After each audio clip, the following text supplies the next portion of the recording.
Dina hiji poe di hiji leuweung anu rindang hirup hiji pucang. Pecang kecek boga sifat anu pinter jeung ramah. Saben isuk-isuk pecang sok ngales ngaliwatan leuweung jeung ngabeugekeun sakabeu sato. Leuweung ngagaku ku pinter jeung kahadena. Hei gajah, abdi hotong ngulikeun leuweung babi ngeceng cai. Aya si peceng rek kemana? Kusabab poe ayuna teh panas kacidaan. Si pecang nancang caipekeun nginun kusabab ngarasa haus salita karelingan di sisi leuweung manehna nempo aya walungan anu caina rada kiru. Si pecang nyamperkeun sarta nginun cainan eta.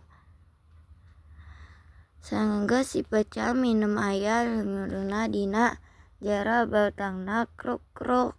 Wah rupana si pecang ayeuna tos mulai kalaparan. Si pecang ngabayangkeun nikmat teh lamun aya kadaharan.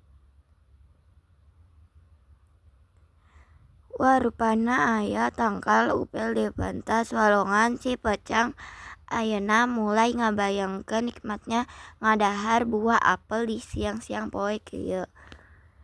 Kumaha caranya ngabareunna kuring teh?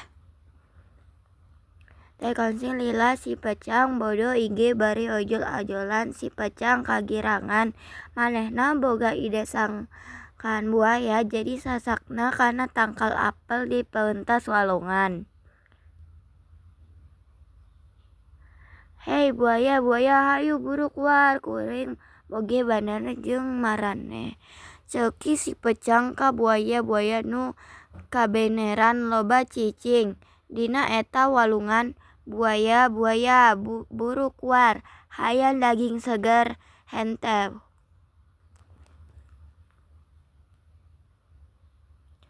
Teu lami saterusna aya hiji buaya kuar dina jero cai. Saha nu ngagorowok? Gandeng pamimpin buaya datang. Buaya hapunten lamun kuring ngaganggu pikeun maraneh nu aya di walungan ieu. Ku kituna buru geura kaluarkeun sakabeh babarunan maneh jeung ngabekeun kabeh. Ngadeneng arek dibagikeun daging seger teh kunsila eta buaya gira ngareungeun babaturan supaya koar kabeh. Hei babaturan kabeh aya daging gratis yeuh hayu urang keluar. Teu sabaraha lami tos mulai kaluar eta buaya tina jero cai teh.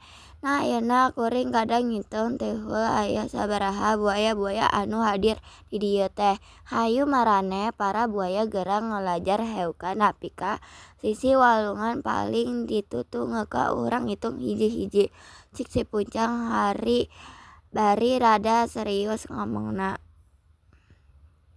Teu pikir panjang si buaya eta gara-gira nyokot posisi masing-masing buaya. Mulai ngajejer sepi ka siung sapertos jembatan. Dagi di pentas walongan si pecang ngomong ka buaya-buaya.